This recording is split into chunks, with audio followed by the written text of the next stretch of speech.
to show you what I call a step through, and it's for your neck and shoulder pain or tightness, and it will help restore your posture.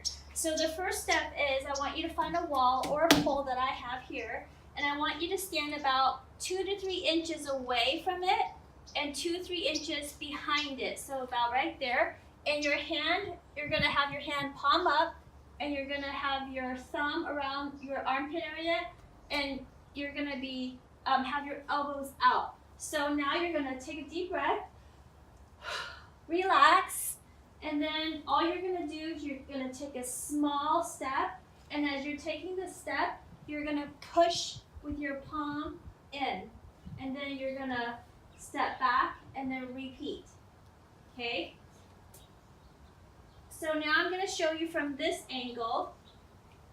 Again, you're gonna step 2 to 3 inches away, 2 to 3 inches back, which is about there for me, and palm of your hand around your shoulder area, your armpit area, and then you're just gonna take a step forward.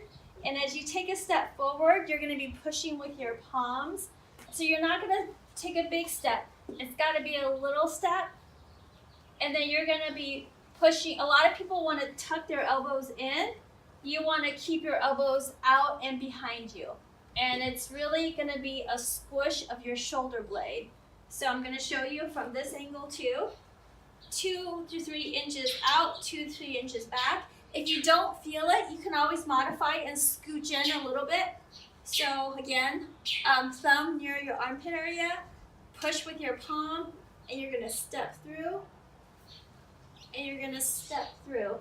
And you're gonna do about 10 of these on each side, and whatever arm you're pushing with is the same leg that you're stepping with.